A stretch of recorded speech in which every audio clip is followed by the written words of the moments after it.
Story number 1, Cooling Center. I came to the library because my apartment was 118 degrees, and my medication makes me sensitive to heat.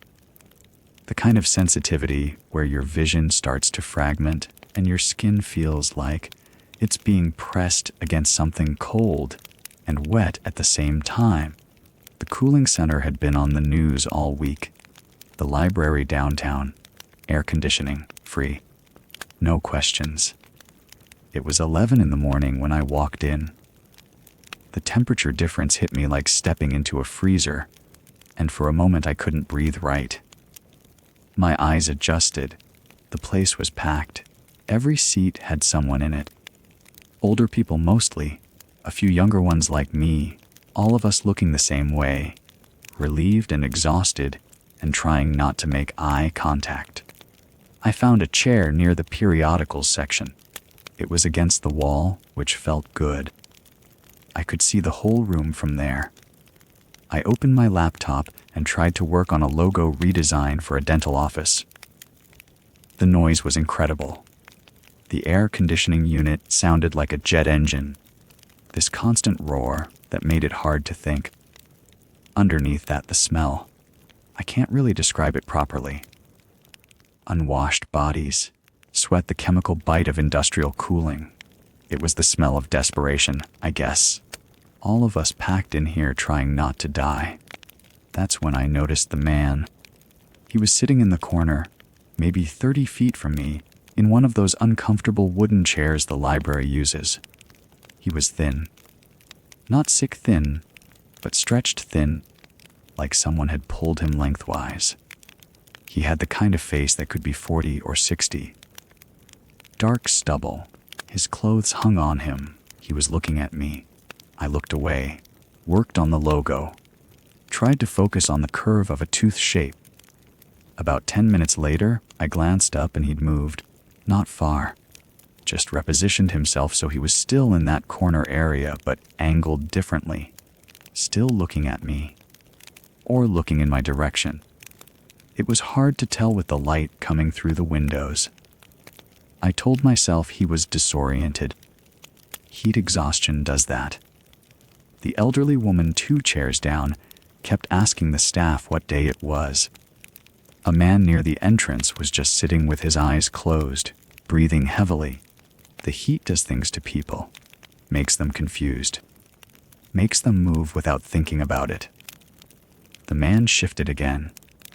This time I was watching, and I saw him do it deliberately. He adjusted his position so that I was directly in his line of sight. Not obviously, just a small shift. But it was intentional. My chest felt tight. I told myself it was the medication. The heat sensitivity medication does that sometimes. Makes your heart do strange things. I drank some water from the bottle I'd brought. Tried to focus on work. The dental logo was stupid anyway. The client wanted something modern but also trustworthy, which is a contradiction. Nothing modern looks trustworthy. Trustworthy looks like beige and serif fonts. An hour passed, maybe more. I wasn't tracking time well. The roar of the air conditioning had become background noise, and the smell had stopped bothering me, which was worse somehow. It meant I was getting used to it. It meant I was staying. I needed to move. My legs felt stiff. I closed the laptop and headed toward the restrooms. The water fountain was near there. I could get a drink, walk around, come back. He followed me. I didn't realize it at first. I was just walking, and then I heard footsteps behind me, and then he was beside me at the water fountain. He stood close. Too close. I could hear him breathing. It was a wet sound, like his throat was narrow. I drank the water. It was cold and tasted like minerals. I tried to straighten up, to move away, and he leaned in slightly. He whispered my license plate number. Just said it. Quiet. Like he was telling me something I'd forgotten. The numbers and letters of my car. The one parked in the lot outside, in the blazing heat, with my registration inside the glove compartment. I froze. He continued whispering. He described my apartment complex, the one on the east side. He described the coffee shop I'd stopped at this morning on my way to work, the one that's only 3 blocks from my place. He described the route, the streets I'd taken, the order I'd taken them in. My hands were shaking. I could see them shaking, which made it worse because it meant it was real. I wasn't imagining this. This was happening. I walked away from him. Not ran, walked quickly but not ran. If I ran, it would confirm something. If I walked, it was still possible I was overreacting. It was still possible this was just a coincidence. A man who happened to know my license plate. A man who happened to have seen me this morning. A man who happened to be at the same water fountain. I went to the main desk. The librarian was a woman in her 50s with glasses on a chain. I told her quietly that a man had been following me, that he knew things about my car, that he knew my route this morning. She didn't hesitate. She told me to come around the desk, to wait behind the circulation counter. She picked up the phone. The police took 40 minutes to arrive. 40 minutes of me standing behind the desk, trying not to look toward the corner where he'd been sitting. He was still there. I could feel him there, even though I wasn't looking. The way you can feel someone watching you, not because you see them, but because something in your nervous system knows. When the officers came, they were professional and calm. They asked me questions. They took a description. Then they asked to see the security footage. That's when the librarian's face changed. The officer watched the monitor for a moment, then looked at me. He said the man had entered the building 30 minutes before I arrived. 30 minutes. He'd been waiting. He'd come in before me and positioned himself and waited. They walked me to my car. 1 officer on each side. The heat hit us like a wall when we went outside. 118 degrees. The asphalt was soft. My car was parked in the back lot, and the interior was probably 140 degrees. As we walked, I looked back at the library entrance. He was standing at the glass doors, inside. His hand was raised. It took me a moment to understand what he was doing. He was waving goodbye. The officer opened my car door and I got in. The heat was suffocating. As we drove away, I watched him in the side mirror, still at the window, still watching. The police said they'd look for him. They said they'd review more footage, check if he had any priors. They said a lot of things that meant they didn't know what to do with this. A man who waited, a man who knew things. A man who was still there, still watching, as I drove away into the heat. Story number 2, hydration check. I was standing at the industrial cooler during the 10 a.m. mandatory cooling break when he approached. The warehouse was supposed to shut down for 15 minutes every 2 hours on heat protocol days. Company policy, legally mandated, though nobody really enforced it strictly.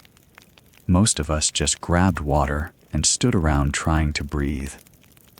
He was muscular, maybe mid-30s, with the kind of build that suggested he'd done this work before or something like it. I didn't recognize him. New temp, obviously. The staffing agency sent people through constantly, especially in summer. He stepped closer to the cooler while I was filling a cup, closer than necessary. The space was tight, but not that tight. "How much longer on your shift today?" he asked. It was the kind of question temps ask. The heat made people want to know when they could leave, when relief was coming. I told him I was on until 6 in the evening, same as always. He nodded and watched me drink. I handed him a cup to fill, and he said my name, my full name. Not just A or a nod. He said it like he knew me. I looked at him directly then, His eyes didn't move from my face. "I worked at Coastal Logistics with you," he said. "2 years back. You probably don't remember." I was only there a few months. I didn't remember. I worked at Coastal for 4 years before this promotion, and we had high turnover. But he said it with such certainty that I almost believed him. I tried to place his face in that context, in those warehouses inland from San Luis Obispo. Nothing came back. "Yeah, maybe," I said. The metallic taste of the cooler water was still in my mouth. Heat makes everything blur together. He smiled, but his eyes stayed fixed on me the same way. He didn't blink much. I told myself he'd recognized me from Coastal and was just making conversation. People did that. They wanted to feel connected, especially on brutal days like this. The warehouse was 103 degrees inside, and the cooler was the only place that felt like air existed. I went back to the floor. He didn't follow immediately. During lunch, I sat in my truck in the employee parking lot. The lot was mostly empty. Most people ate in the break room or didn't eat at all. I had the windows down, trying to catch any breeze. The truck was parked in the far section, away from the main entrance. I preferred it that way, less walking.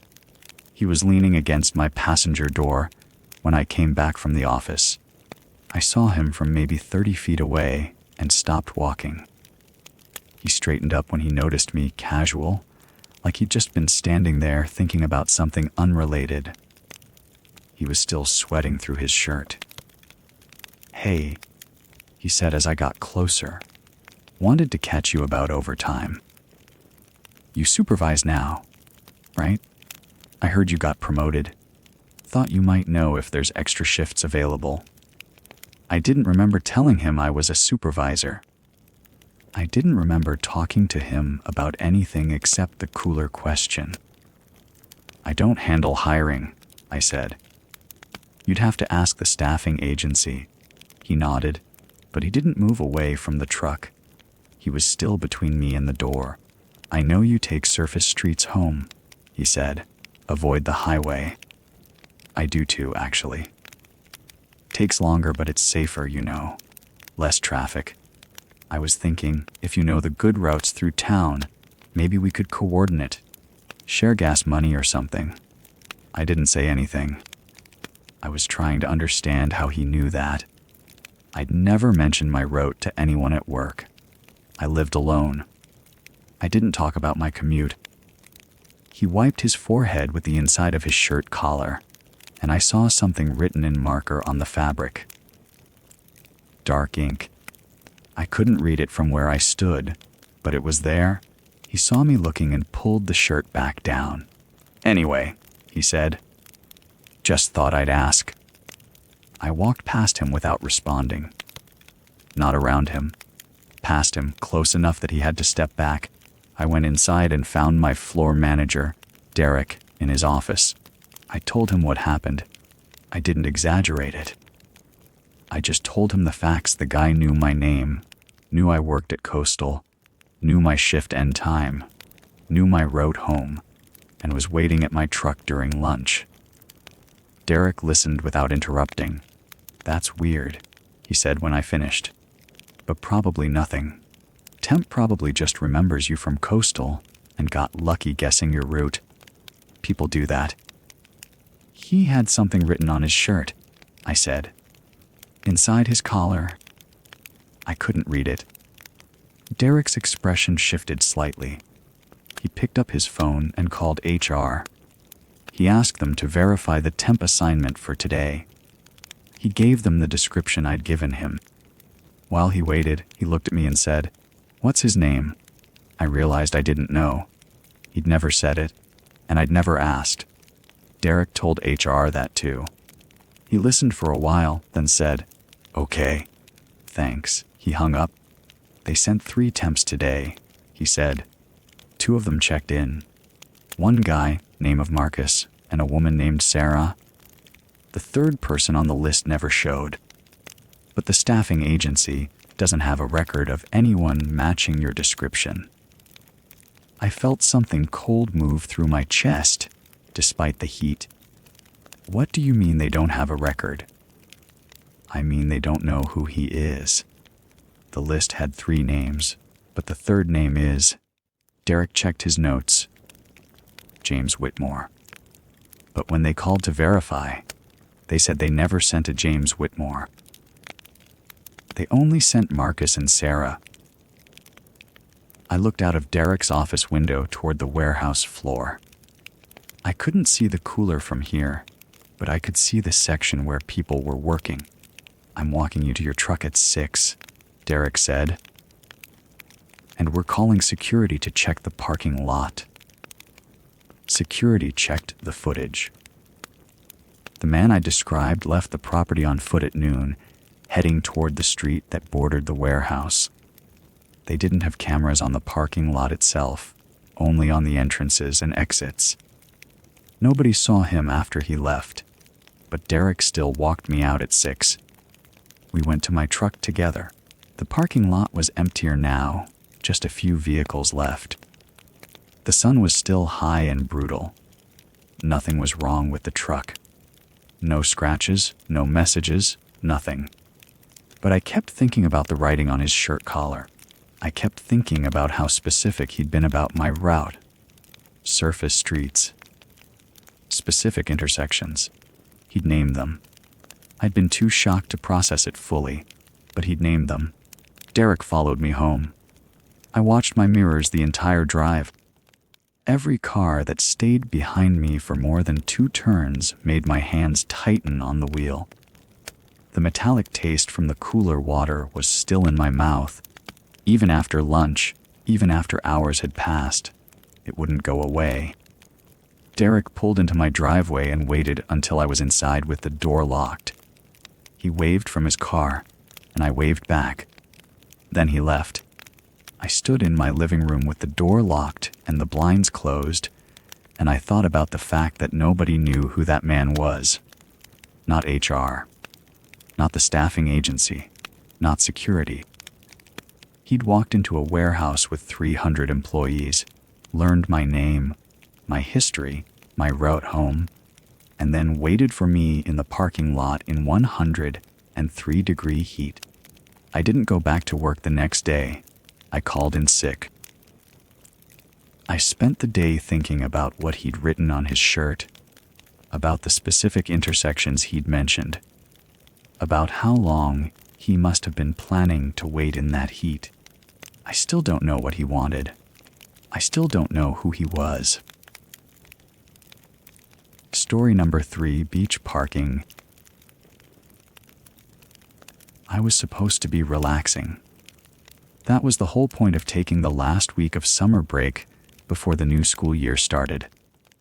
Just me, the Oregon coast, a few hiking trails I'd wanted to do for years.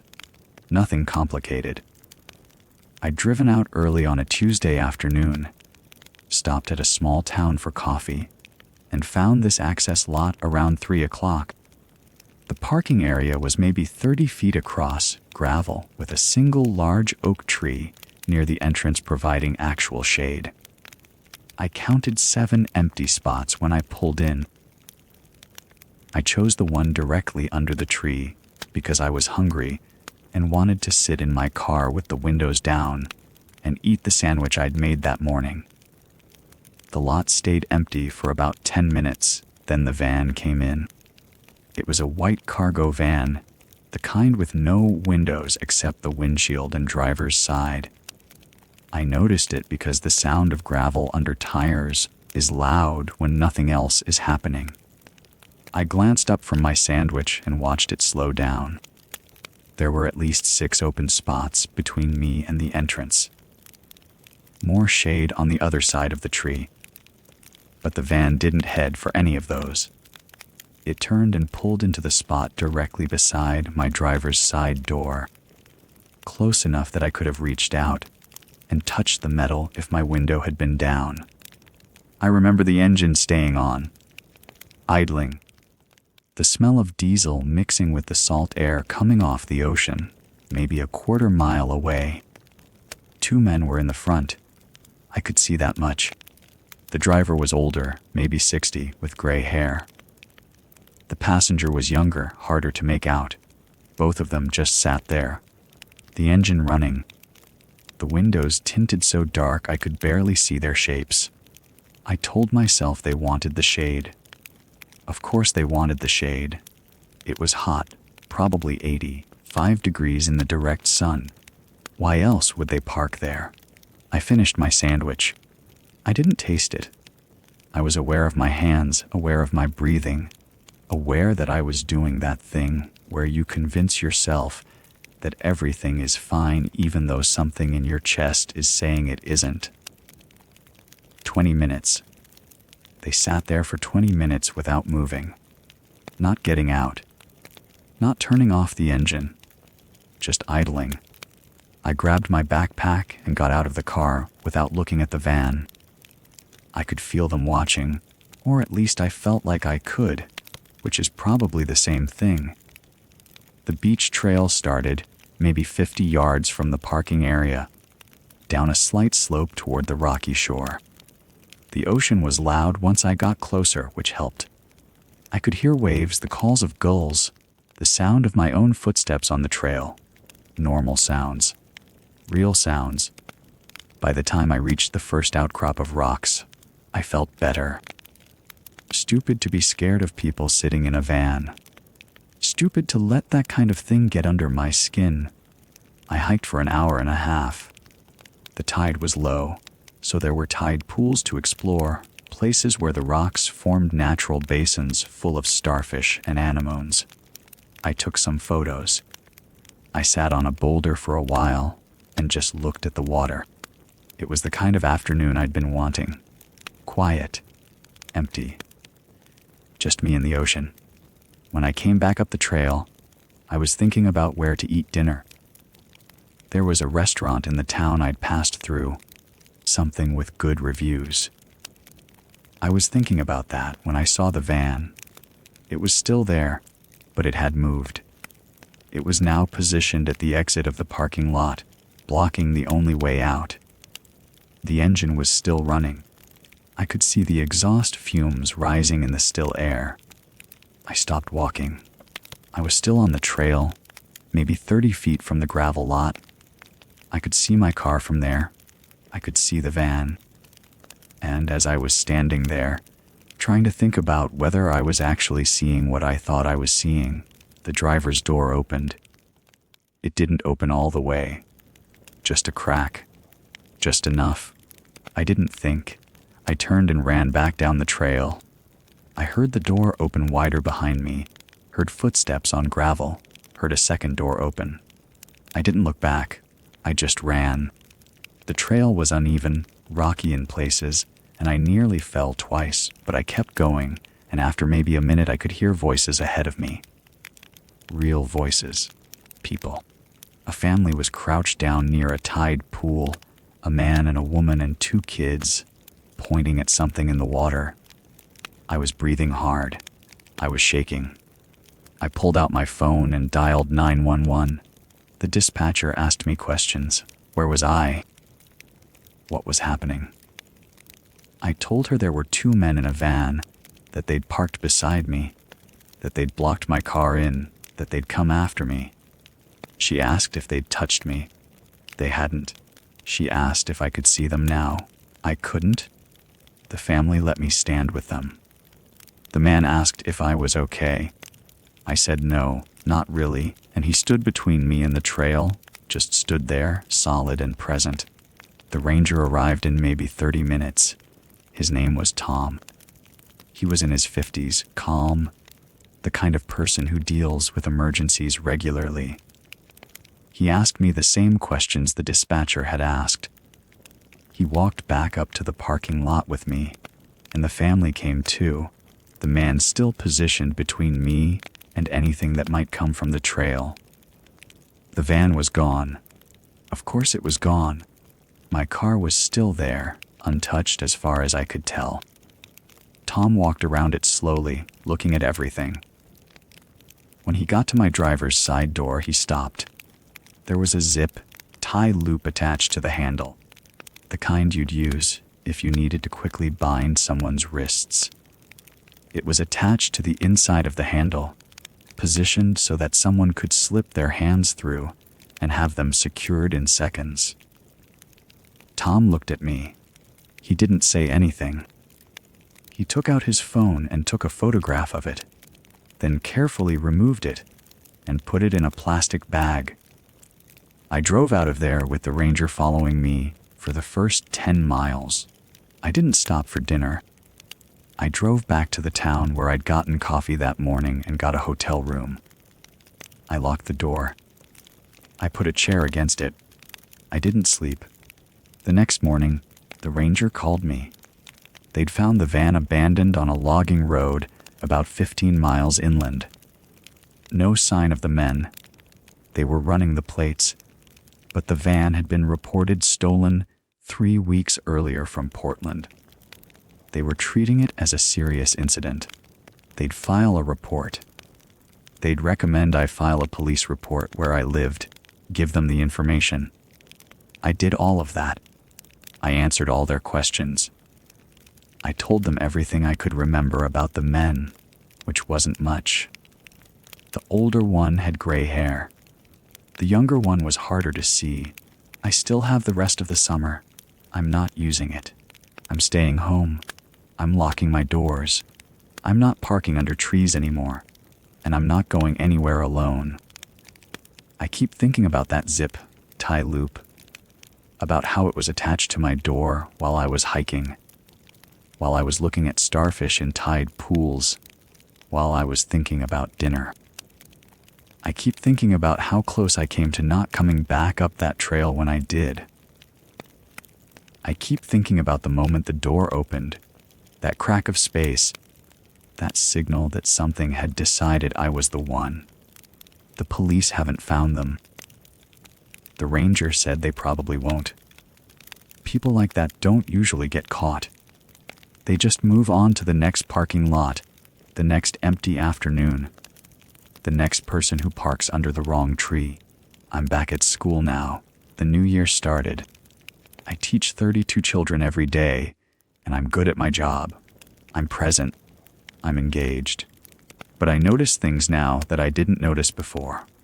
I notice when someone parks too close. I notice when an engine stays running. I notice the small signals that something is wrong, the ones that most people probably ignore because they're too busy thinking about dinner or starfish or whatever normal thing their brain was occupied with before the world shifted. I notice and I leave. That's all I can do. I notice